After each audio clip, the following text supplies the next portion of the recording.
नमस्कार। हमारी पेशकश में आप सबका स्वागत है। आपके साथ मैं हूं साकिब सुमन। आज मसला एक बार फिर से कोरोना का ही है जो आपके सामने हम लेकर हाजिर हैं।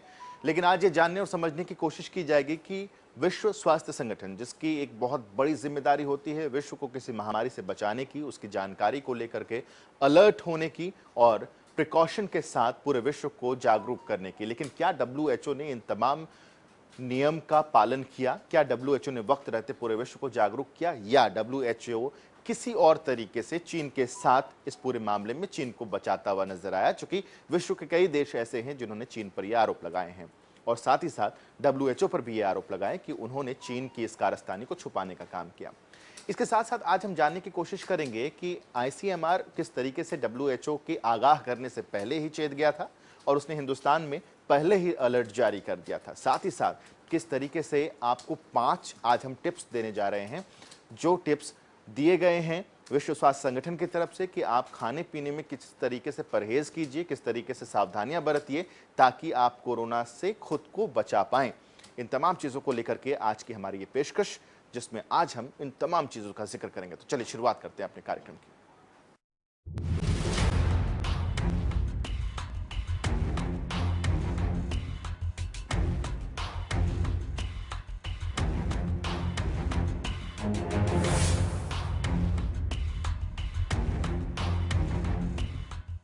पूरे विश्व में ये चर्चा है कि आखिर कोरोना का ये काल कब खत्म होगा, ये टेन्योर कब खत्म होगा और कब पूरा विश्व कोरोना के बिना अपनी जिंदगी को सुचारू रूप से आगे बढ़ा पाएगा। लेकिन इस सवाल का जवाब अभी तक तो नहीं मिल पाया है, क्योंकि इसका वैक्सीन ढूंढने में अभी तक पूरे विश्व के वैज्ञानिक लगे हुए हैं, लेकिन इसका कोई प्रॉपर समाधान निकलकर इस वक्त सामने नहीं आ पाया है। ऐसे में अमेरिका की एक स्टडी कहती है कि आगे आने वाले 2 सालों तक आपको कोरोना के साथ ही जीना पड़ेगा और कोरोना का ये जो दौर है वो कभी आएगा और कभी जाएगा। यानी कि कोरोना के मरीज ठीक भी होंगे तो वापसी भी होगी। जिस तरीके से चीन में हमने देखा कि जो मरीज ठीक हुए उनमें दोबारा से कोरोना के संक्रमण को देखा गया है। इस स्टडी को समझना इसलिए जरूरी है क्योंकि आपको भी और सरकारों को भी आगे आने वाले 2 सालों तक का प्लान करना पड़ेगा।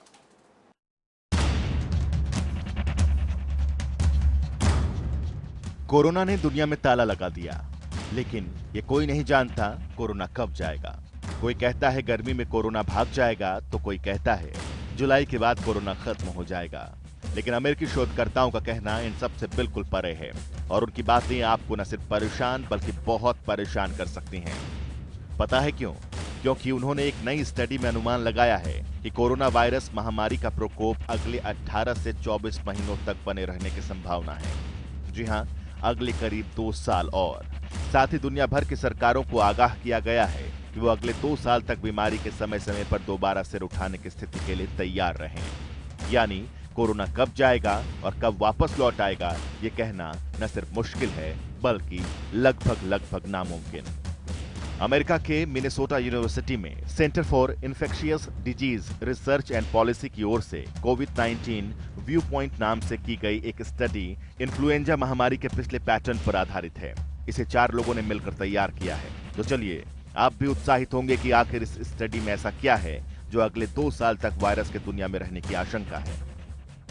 ये स्टडी डराती है। सन 1700 की शुरुआत के बाद दुनिया ने 8 इन्फ्लुएंजा महामारियों को देखा है।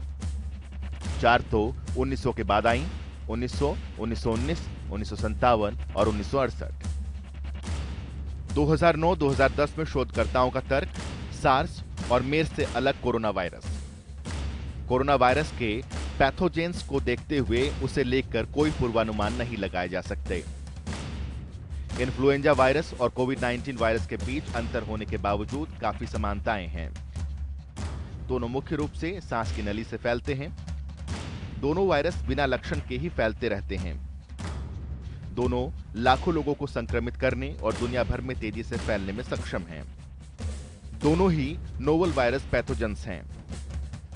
स्टडी में कहा गया है कि कोविड-19 और इन्फ्लुएंजा की एपिडेमियोलॉजी यानी कि महामारी विज्ञान में अहम समानताओं और विभिन्नताओं की पहचान से कोविड-19 महामारी के कुछ संभावित परिदृश्यों का अनुमान लगाया जा सकता है। पिछली महामारियों के आधार पर शोधकर्ताओं ने कोरोना के लिए 3 संभावित परिदृश्यों का अनुमान लगाया। हालांकि वे दोनों के बीच अहम अंतर की ओर इशारा करते हैं, जो कोविड-19 को बड़ा खतरा बनाता है। ये वायरस बहुत खतरनाक है। कोरोना का इंक्यूबेशन पीरियड इन्फ्लुएंजा से ज्यादा है। कोरोना का बुनियादी रिप्रोडक्शन नंबर भी इन्फ्लुएंजा महामारी से अधिक है। सर्दी या गर्मी जैसे मौसमों का पिछली महामारियों में कोई ज्यादा असर नहीं देखा गया। पहला परिदृश्य कैसा होगा? पहले परिदृश्य के अनुसार शोधकर्ताओं का अनुमान है कि 2020 के बसंत में कोविड-19 के पहले शिखर के बाद गर्मियों में कई छोटी लहरें आएंगी। यही सिलसिला 1-2 साल तक चलेगा। ये लहर बहुत कुछ स्थानीय फैक्टर्स, भूगोल और रोकथाम के लिए उठाए गए कदमों पर निर्भर करेंगी। दूसरा परिदृश्य कैसा होगा? दूसरे परिदृश्य में 2020 के पतझड़ या सर्दियों में दूसरी और बहुत बड़ी लहर आ सकती है। फिर अगले साल एक या एक से ज्यादा छोटी लहरें आने का अनुमान है। ये स्थिति जिसमें पतझड़ के दौरान रोकथाम बेहतरीन उपायों की आवश्यकता होगी। ये 1918, 1919, 1957, 1958 और 2009-2010 महामारी के समान है। तीसरा परिदृश्य कैसा होगा? तीसरे परिदृश्य में 2020 के बसंत में कोविड-19 की पहली लहर के बाद जारी संक्रमण और केसों का सामने आना धीरे धीरे खत्म हो जाएगा। स्टडी पेपर में कहा गया है कि पिछली इन्फ्लुएंजा महामारियों में कोई लहर पैटर्न नहीं देखा गया था, लेकिन कोविड-19 में इसकी संभावना से इनकार नहीं किया जा सकता। शोधकर्ताओं का सुझाव है कि अधिकारी परिदृश्य 2 के लिए योजना बनाने के साथ तैयारी करें, जो सबसे खराब स्थिति है। साथ ही ये मान लें कि फिलहाल कोई वैक्सीन या हर्ड इम्यूनिटी उपलब्ध नहीं है। स्टडी में कहा गया है कि सरकारों को यह मानते हुए योजना बनानी चाहिए कि महामारी जल्द ही खत्म नहीं होगी। साथ ही अगले 2 साल तक इसके समय समय पर सिर उठाते रहने की संभावनाओं को जहन में रखकर तैयारियां करनी होंगी। इसके लिए न सिर्फ सरकार को बल्कि पूरी दुनिया के लोगों को भी तैयार रहने की जरूरत है। जनता टीवी के लिए शारिक हुसैन की रिपोर्ट। अब बात करते हैं WHO और चाइना की। एक ऐसा संबंध जो पूरे विश्व में इस वक्त चर्चा में है कि आखिर WHO ने चाइना की कारस्तानियों को क्यों छुपाने की कोशिश की? आखिर WHO ने चीन के वुहान को किस तरीके से कवर अप करने की कोशिश की? आखिर इन तमाम चीजों के पीछे वजह क्या है? और इसलिए ये सवाल उठ रहे हैं कि आखिर ये रिश्ता क्या कहलाता है। जरा देखिए, जरा समझिए कि आखिर WHO के प्रमुख ने किस तरीके से चाइना के वुहान से निकले इस वायरस को छुपाने की, दबाने की खबरें सामने आ रही थी, उनको दबाने की कोशिश की, क्योंकि ट्रंप खुद इस बात का जिक्र कर चुके हैं और अमेरिका ने तो सबसे बड़ा कदम उठाते हुए WHO को जाने वाली राहत और सहायता फंड उसे ही बंद कर दिया।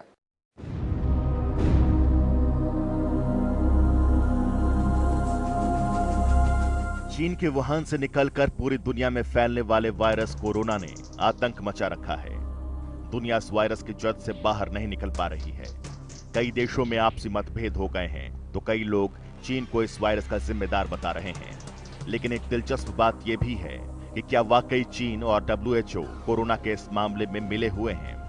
दरअसल अमेरिका के राष्ट्रपति डोनाल्ड ट्रंप इन दिनों WHO से नाराज चल रहे हैं। खुलकर उन्होंने कोरोना के मामले में विश्व स्वास्थ्य संगठन की लापरवाही का आरोप लगाते हुए संगठन की फंडिंग भी रोक दी।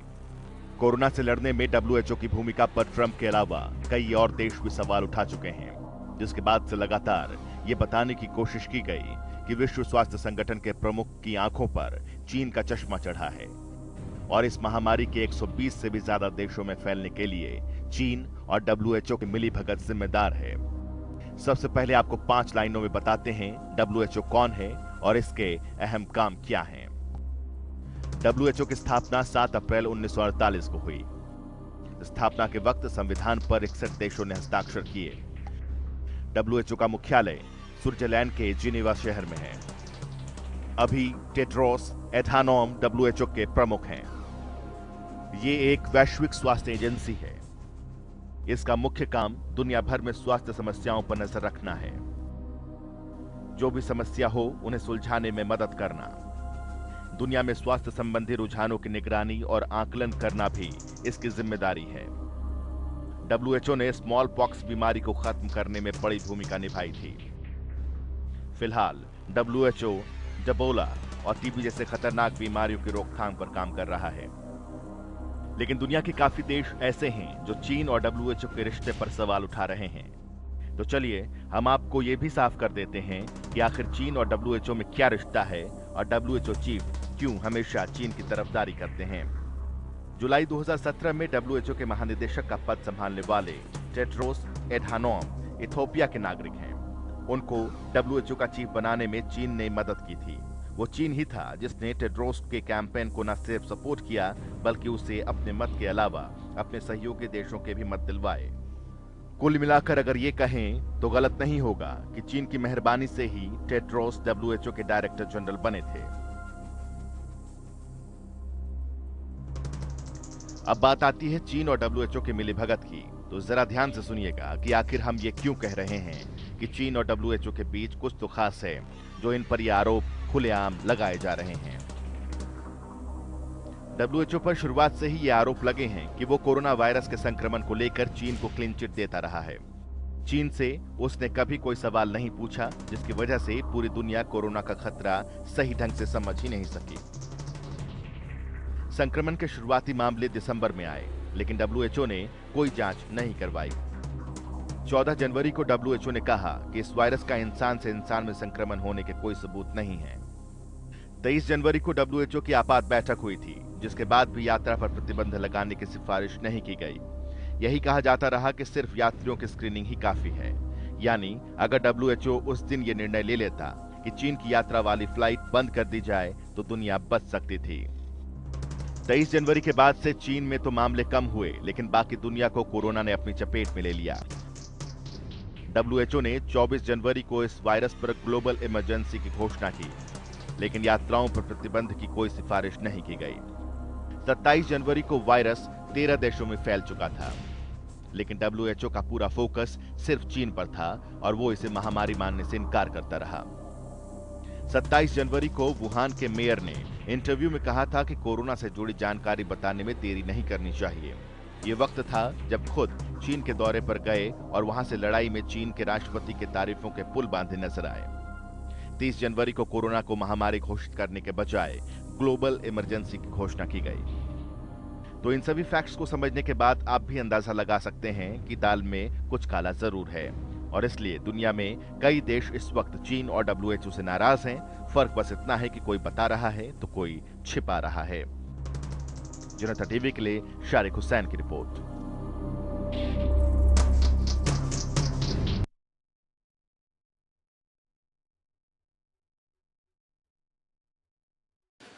कोरोना और उसको लेकर के हिंदुस्तान की तैयारियों का जिक्र होना बहुत ज़रूरी है, क्योंकि लगातार हमने इस बात का जिक्र किया है कि कई ऐसे मुल्क हैं जिनमें कोरोना संक्रमण की जो दर है और जो संख्या है वो हिंदुस्तान से कम है, लेकिन मौत का आंकड़ा हिंदुस्तान से ज़्यादा है। ऐसे में हिंदुस्तान की तरफ से उठाए गए प्रिकॉशनरी स्टेप्स वो काफ़ी मायने रखते हैं, और इन्हीं कदमों की वजह से आज हिंदुस्तान खुद को कोरोना के मामले में बेहतर स्थिति में बता सकता है। इसमें आईसीएमआर की एक बहुत बड़ी भूमिका रही कि उन्होंने डब्ल्यूएचओ के चेताने से पहले ही हिंदुस्तान की सरकार को अलर्ट किया और हिंदुस्तान में सोशल डिस्टेंसिंग और मास्क के नियमों को लेकर के वो आए, जिसका असर देखने को मिला कि हिंदुस्तान में जो मौत की दर है कोरोना वायरस की वजह से वो काफ़ी कम है। ज़रा समझिए कि किस तरीके से अलर्टनेस आईसीएमआर में पहले ही आ गई थी।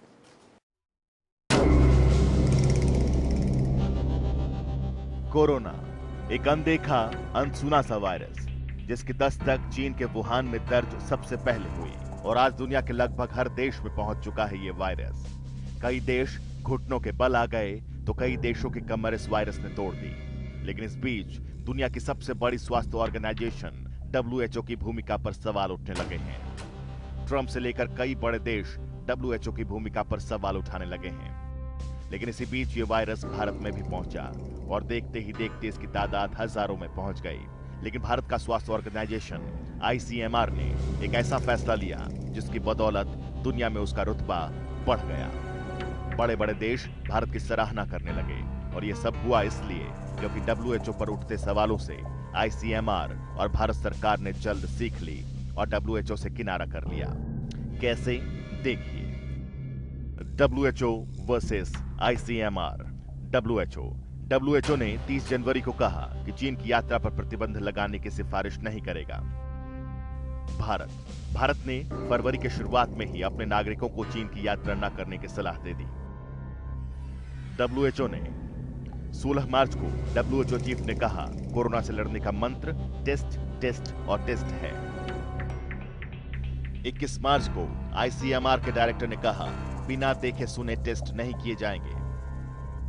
भारत आइसोलेशन, आइसोलेशन और आइसोलेशन के मंत्र के सहारे ही आगे बढ़ेगा।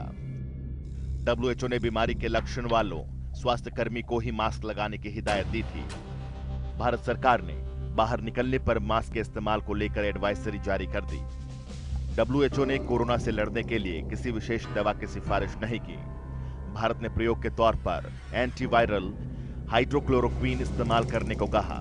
इस दवा के प्रयोग के सफल होने का अंदाजा इस बात से लगाया जा सकता है कि दुनिया के बड़े देश भारत से दवा मांग रहे हैं और निर्यात की मंजूरी पर अमेरिका, ब्राजील जैसे देश भारत और प्रधानमंत्री नरेंद्र मोदी के गुणगान कर रहे हैं। कुल मिलाकर कोरोना वायरस से लड़ाई में डब्ल्यूएचओ ने लगातार एक के बाद एक गलत फैसले लिए, जिससे चीन का तो बचाव हुआ, लेकिन इससे दुनिया का बहुत नुकसान हुआ।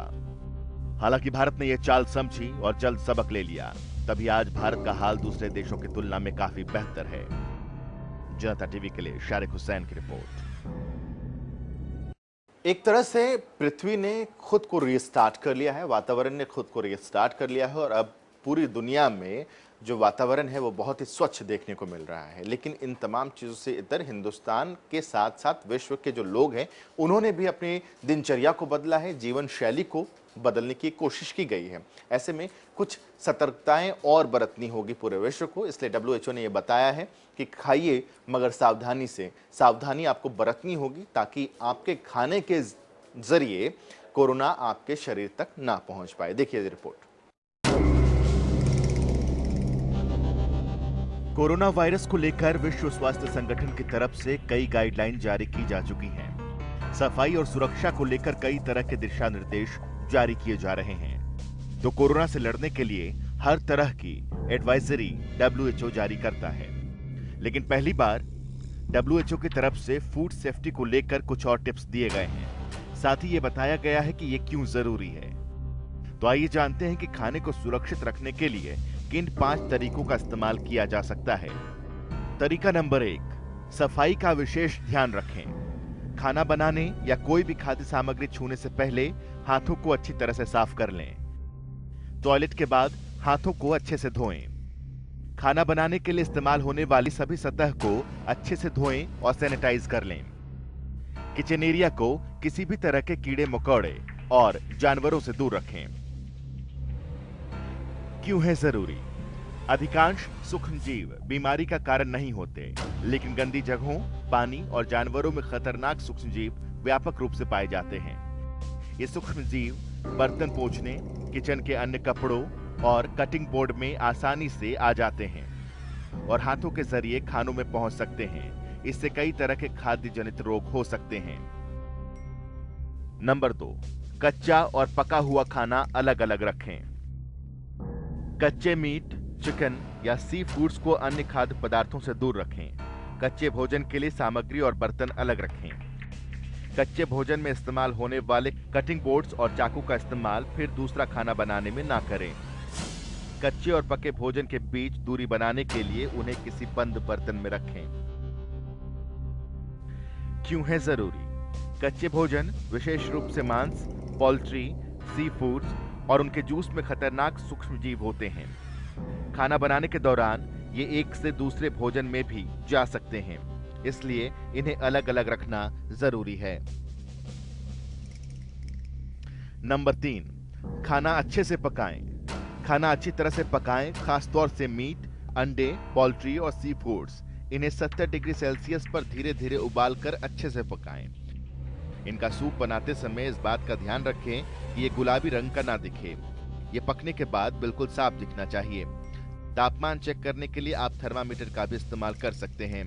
पके हुए भोजन को खाने से पहले एक बार फिर से अच्छे से गर्म करें। क्यों है जरूरी? अच्छी तरह खाना पकाने से सारे कीटाणु मर जाते हैं। स्टडी से पता चलता है कि 70 डिग्री सेल्सियस तापमान का पका खाना खाने में बिल्कुल सुरक्षित होता है।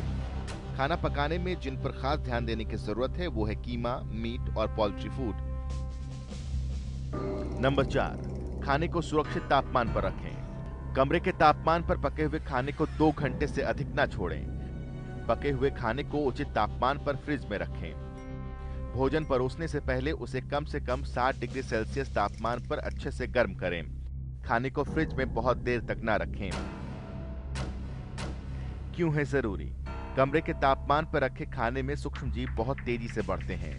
5 डिग्री से कम और 60 डिग्री से ज्यादा तापमान में ये सूक्ष्म जीव पनपने बंद हो जाते हैं। हालांकि कुछ खतरनाक कीटाणु 5 डिग्री से भी कम तापमान पर बढ़ते हैं। नंबर 5, साफ पानी का इस्तेमाल करें। पीने और खाना बनाने में हमेशा साफ पानी का इस्तेमाल करें। हो सके तो पानी को पीने से पहले उबाल लें। सब्जियों और फलों को अच्छे से धोएं। ताजा और पौष्टिक खाद्य पदार्थ लें। सुरक्षा के लिहाज से पॉस्चराइज्ड मिल्क बेहतर होते हैं। एक्सपायरी डेट से आगे के खाने का इस्तेमाल ना करें। क्यों है जरूरी? कच्चे सामग्री यहाँ तक कि पानी और बर्फ में भी कई बार खतरनाक सूक्ष्मजीव पाए जाते हैं जो पानी को जहरीला बना देते हैं। कच्चे खाद्य पदार्थ की खरीदारी सावधानी से करें और उन्हें अच्छे से धोकर ही छीलें या काटें। इससे ये कीटाणु रहित हो जाते हैं। WHO की ये गाइडलाइन वाकई में लोगों को वायरस से लड़ने के लिए सहायक होंगी, क्योंकि देश में कई ऐसे मामले आ चुके हैं जो आपके किचन से जुड़े हुए हैं, जैसे कि दूध वाले को कोरोना या सब्जी पिज्जा वाले को कोरोना। और कोरोना से अगर बचना है तो इन गाइडलाइंस को फॉलो करना बेहद जरूरी है, क्योंकि जब स्वस्थ खाएगा इंडिया तभी कोरोना को हरा पाएगा इंडिया। जनता टीवी के लिए शारिक हुसैन की रिपोर्ट। तो आज की अपनी इस रिपोर्ट में हमने आपको बताने की कोशिश की कि आखिर किस तरीके से कोरोना से पूरा विश्व एक जंग लड़ रहा है, लेकिन इस जंग के पीछे की कहानी कुछ और है और कुछ रिश्ते ऐसे हैं जो अनसुलझे अभी भी रह गए और जिसमें ये बात साबित होगी कि आखिर किस तरीके से इन लोगों की वजह से, इनकी कुछ गलतियों की वजह से पूरे विश्व को इस वक्त कोरोना का सामना करना पड़ रहा है। लेकिन वो अतीत है। वर्तमान ये है कि हमें खुद को सुरक्षित रखना है, अपनों को सुरक्षित रखना है और इसके लिए सोशल डिस्टेंसिंग का पालन हमें करना होगा। आज की पेशकश में बस इतना ही। छोटा सा ब्रेक, खबरों का सिलसिला जनता टीवी पर लगातार जारी है।